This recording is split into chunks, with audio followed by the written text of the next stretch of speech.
Hi, it's Jana and welcome to my kitchen. If my voice sounds a little froggy today, it's because it is allergy season, so bear with me. I wrote a cookbook, in 2006, just sharing my favorite family recipes. So if you see me having these laying around while I'm giving you my recipes, it's because it's my recipe out of my cookbook. And it's a 3-ring binder cookbook, so I can pull them out. Anyway, today we're making pot stickers. And so I was going to teach you how to make the dough. Super simple. You know, when we go to a Chinese restaurant or Asian restaurant of some type, I think a Japanese restaurant, they call them gyoza, and pot stickers at a Chinese restaurant. And so what I'm going to do is make that delicious dough that's on the outside. Because I think we get like 6 pan-fried dumplings for like $8 maybe. And you're going to see that for $8, you're going to have gyoza slash pot stickers coming out your freezer bags because it makes a lot for $8. And so what I've got here is I have, for the dough, I've got 3 cups of flour. And I'm going to add 1 cup of boiling water. You don't have to do a mixer. For years I didn't do that. I've made these, Erin, you're what? I've made these for 38 years. And so I've got a cup of boiling water into the 3 cups of flour. I'm going to crank and when it gets all mixed in together, I'm going to add in some cold water. Okay, now I'm going to, as it's going here, I'm going to add in a teaspoon or a half a teaspoon of salt.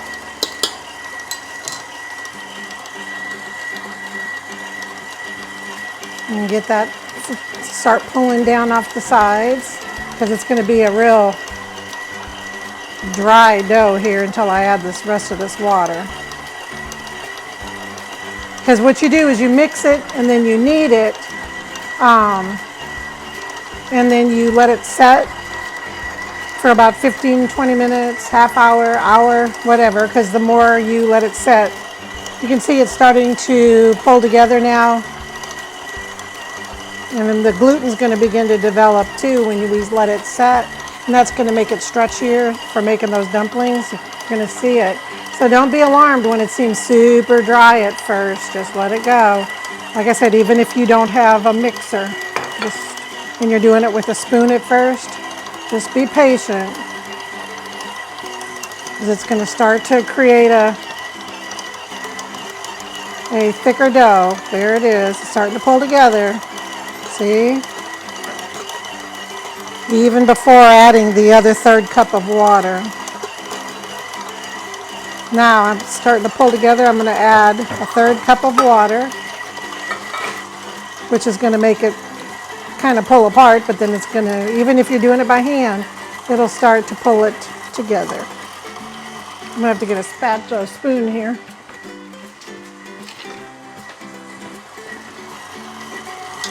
Let me turn it off and pull it back into the blades there.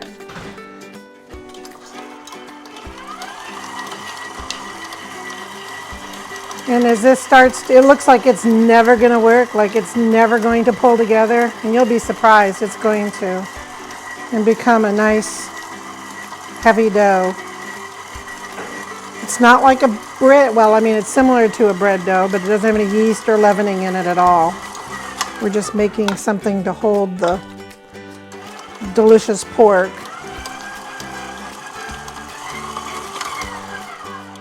Get it down in there, slippery, slippery, slippery.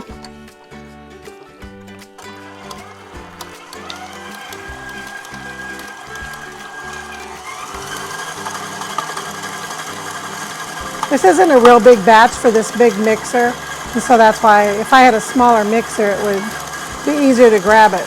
And so I'm just going to keep going here until I get it all mixed together, and then we'll come back and I'll show you what it looks like. Okay, as you can see, it's starting to pull together. Now we're going to add in and knead now. We're going to start the kneading process. We're going to gradually add a 1/4 cup of flour to that mixture. Now that's all we're going to add to it, okay? Now I'm going to turn my mixer up, get that mixed in, incorporated, and then I'm going to let that knead for approximately, 8 to 10 minutes. You can do it by hand.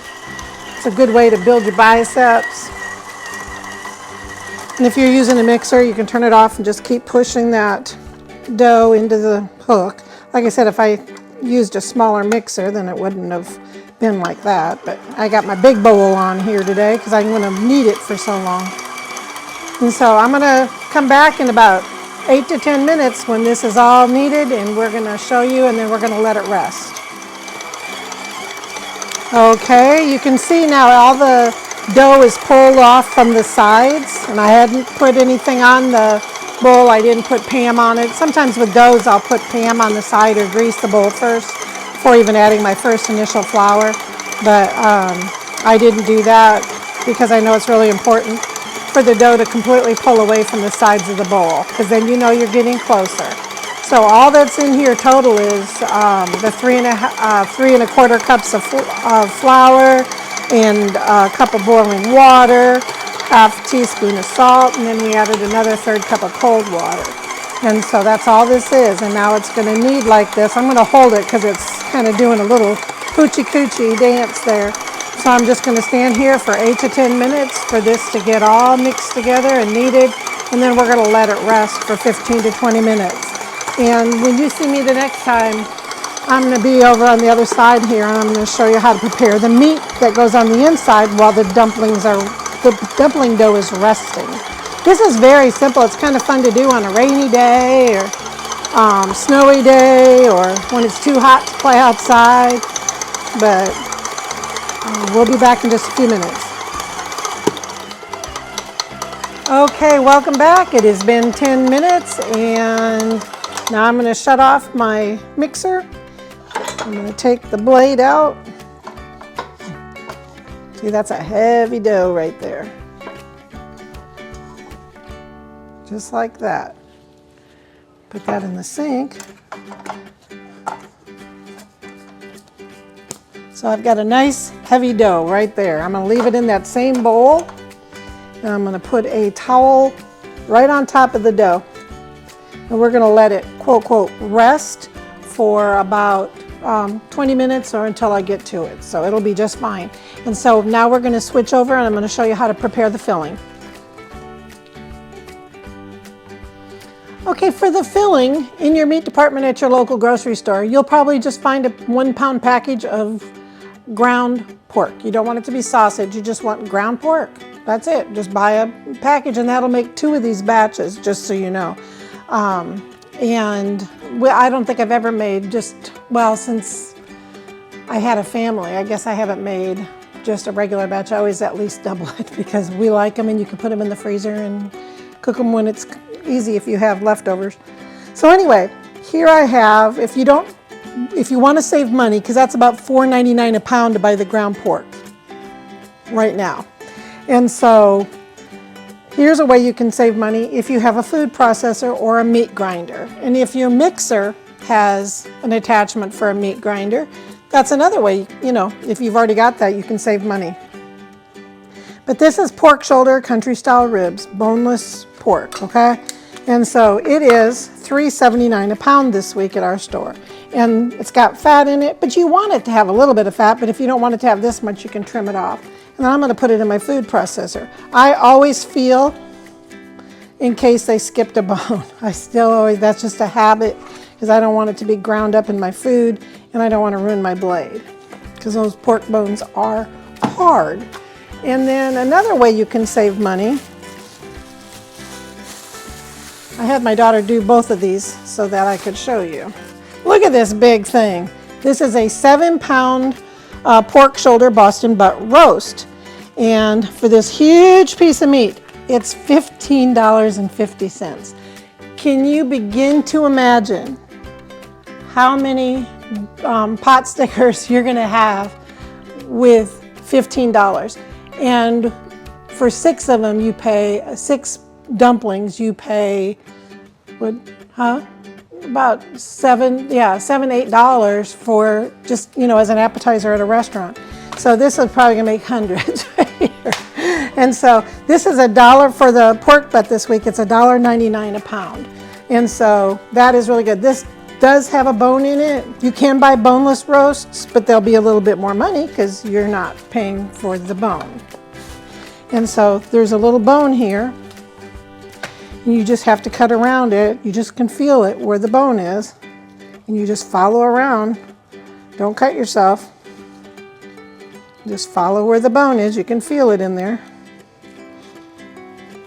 And just cut around it. I don't have to show you all of it. It's not a very big bone that's in these, because it's like what you would pull out if you do a Boston butt on your smoker, and then it comes out really good. When it's all done, you can just slide it right on out when you're doing them on the smoker. We did one last weekend, as a matter of fact.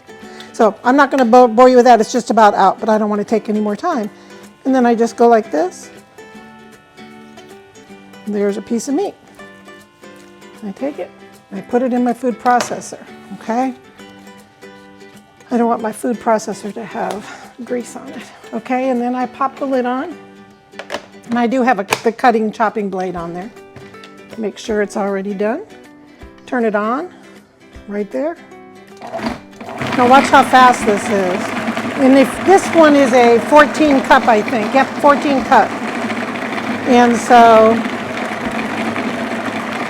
and if you've got your meat grinder on your mixer, then what you can do is you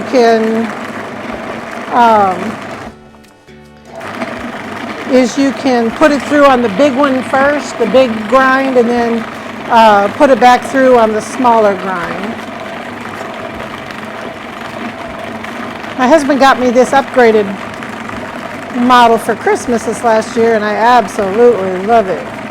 Because my other one was 21 years old, 22 years old.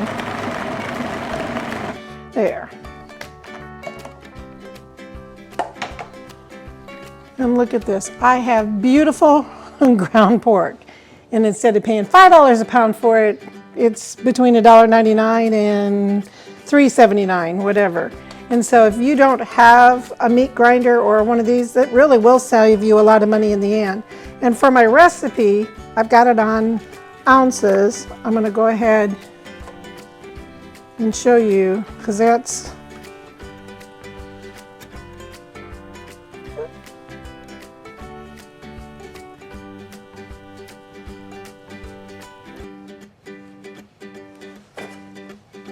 a half a pound. That's what the recipe calls for, is a half a pound, but of course I'm going to do more. So anyway, I'm going to keep grinding this meat, and then we will be back and continue the recipe. Okay, we're back. The 20 minutes are up with the dough resting. I ground my ground pork. I've got, the recipe calls for 4 ounces of fresh green mushrooms, and so I'm just putting those in now. I think I got one too many there. I had a big box of mushrooms, so. And then I've got some green onions, and for a regular batch you would just do 3 green onions, but I have this big batch here that I'm doing. I'm doing a double batch, and so I've got 6 green onions. And so you can just chop them by hand. You do not have to use this, but since I already had it out, I'm going to use it. I'm going to turn it on. Oop. Plug it in would help.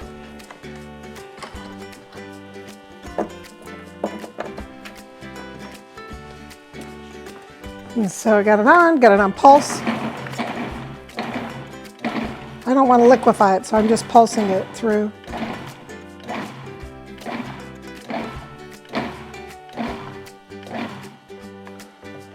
I can see we got a problem in paradise. A couple big ones here. I'm going to cut them up because they're not wanting to cooperate.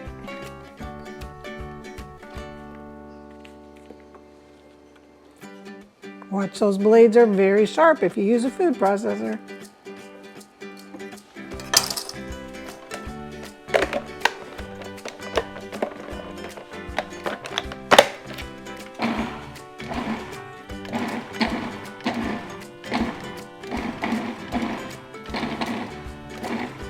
we go.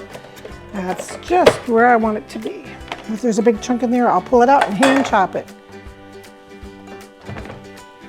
So now I have my, put that one there. I have my ground pork.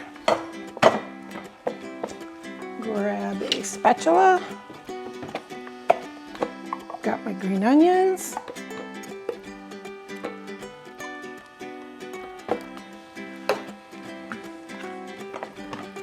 I'm going to pour the green onions and the mushrooms into my meat mixture. And as you are well aware, the mushrooms have a lot of water in them. You may not know that. If you've ever cooked them by themselves, you'll see that they have a lot of water. There's a bigger mushroom, I'll take that one out. Okay, so I'm going to mix this together. You know my favorite tool, I'm going to use that. In my apron, a pocket, I keep some gloves. So much faster it is to use what God gave you. And this is so flavorful. Mushrooms are very, very healthy. Do you know that they are, you know, with cold and flu seasons coming up, they are very high in copper and zinc, both of which are required for a healthy immune system. And of course, the pork is protein and some amino acids.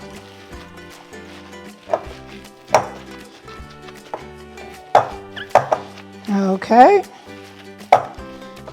there.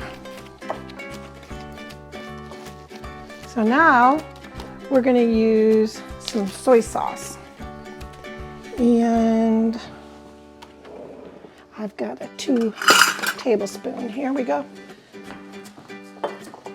And so the recipe calls for 2 tablespoons of soy sauce. And so, of course, I make a double batch, so I'm going to put in twice that much. This is a 2 tablespoon measure device. And 2 teaspoons of sesame oil, which is 1 tablespoon if we double it.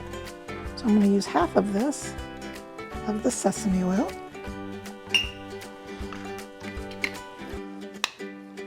And then it calls for a half a teaspoon of ground ginger. And this is what I normally use for all of my Asian cooking because I can store it, it doesn't get old, it just is what it is. And this is a roasted.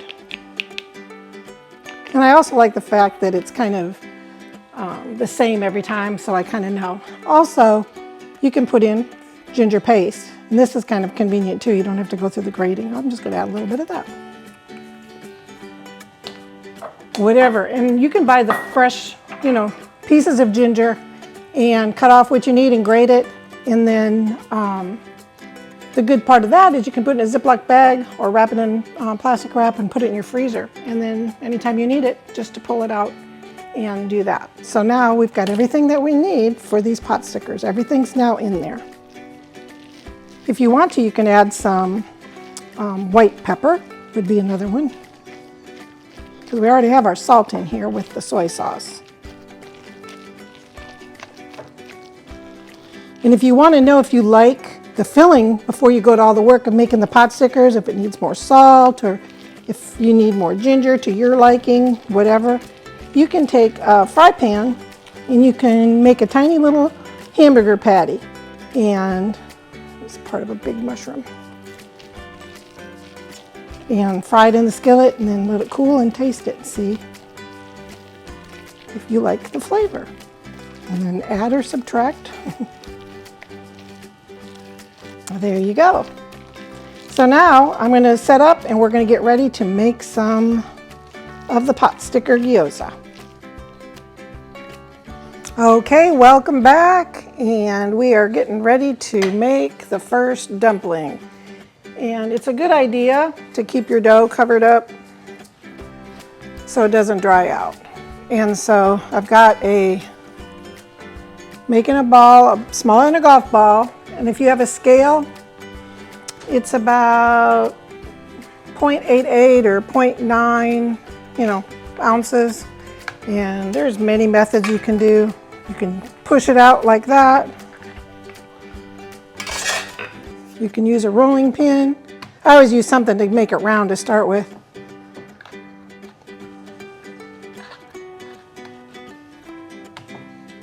And I've got a smaller pin, I can't find it right now, a wooden dowel. You can just go to the lumber yard and have them cut you or even at a craft store, and just use a wooden dowel, just a small one.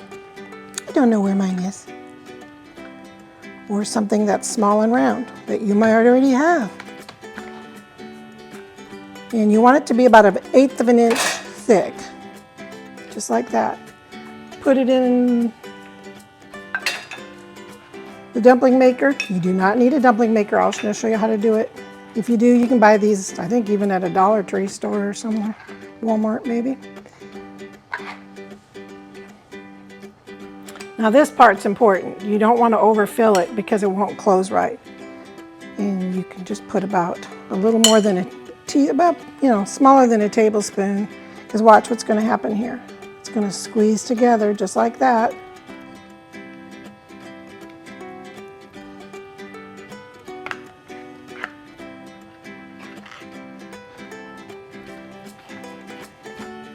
And there you have a pot sticker. Then you flatten his little belly. And then you can also do the same method and just flatten the dough, pinch it together like this instead of using one of these. You need one of these little gizmos. I don't think they make it any faster. It's just whatever you prefer, okay? So I'm gonna keep doing this and we'll come back and we'll show you how to cook them. 2 hours later. Okay, we are ready to cook some Potstickers / Gyoza. And so I've got my pan heating on the stove. You can use your wok, but I'm just doing this so I can show you. You do not have to have a wok. You do not even have to have a big skillet, okay? You can use any pan. I'm making sure it's gonna get hot here. Yeah, make sure my towel doesn't catch fire, Erin said. She's so smart. I'm gonna pull it back and get this nice and hot. And I'm gonna put about a tablespoon or 2 into the bottom of the pan. You don't need a whole lot. And then I am going to make sure that all the sides have the oil on them.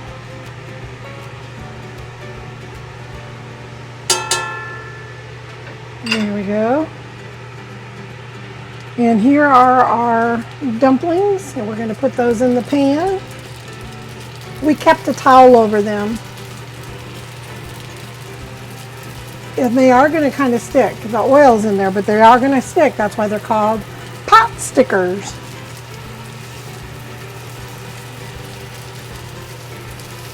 And you can use a non-stick skillet. That's absolutely fine. Add a little bit more here.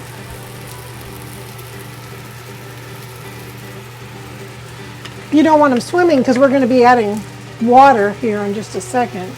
So you don't want too much oil in there, or you will have a fire. That is a very important thing. You do not want to have a big deep pan full of oil and then add cold water to it. It will turn into a flame, a large flame. So just depending on the size of your pan is going to depend upon how much oil you put in. You do not even want it very thick, just barely, like I showed you on the bottom.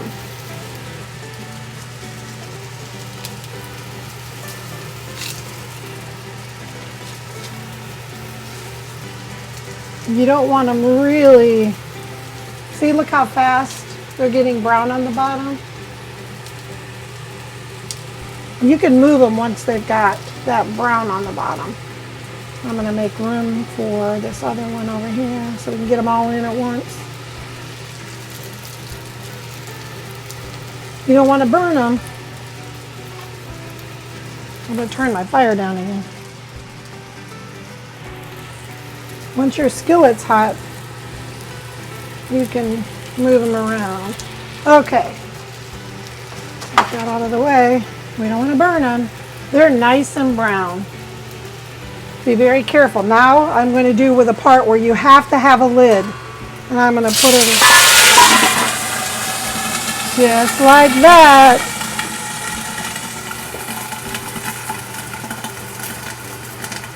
And you want to put about a half a cup of water in. I'm going to double check it here real quick because of my, yep, that's good. It's got water in the bottom. I'm going to show you. Can you see, Erin? And that's going to cook, the steam is going to actually cook the meat on the inside of it. And so, I'm going to turn my fire down to like a medium low. And then they're going to steam. And like I said, depending upon your fire, depending upon your size of your dumplings, all of that is going to play into this. But the water is going to all absorb. But you don't want to do that over high heat. You just want it to kind of do over medium low because we want them to steam so that it cooks the meat inside of the dumplings. We don't want the dumplings to be cooked and then the inside of them to be raw.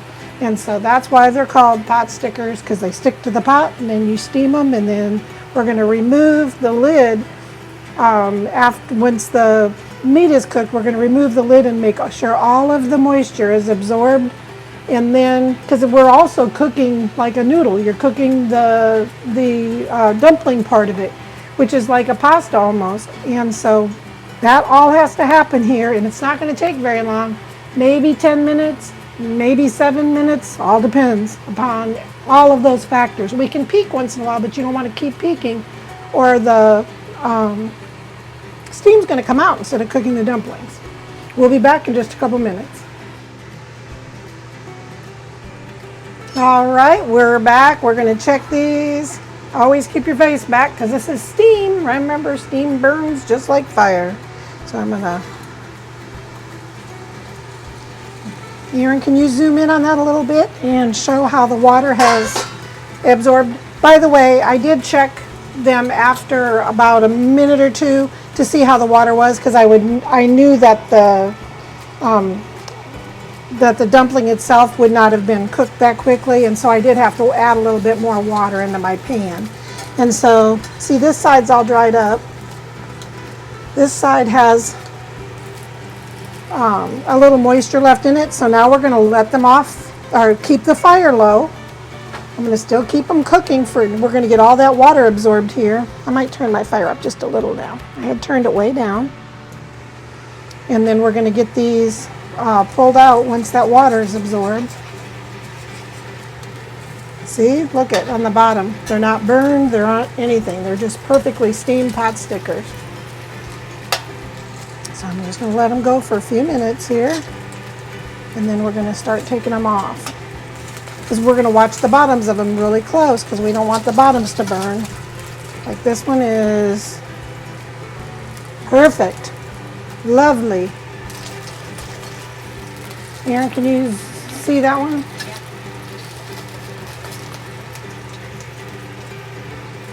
These are so good for company. You can put them in the freezer just like this, and then you can steam them. Look at that.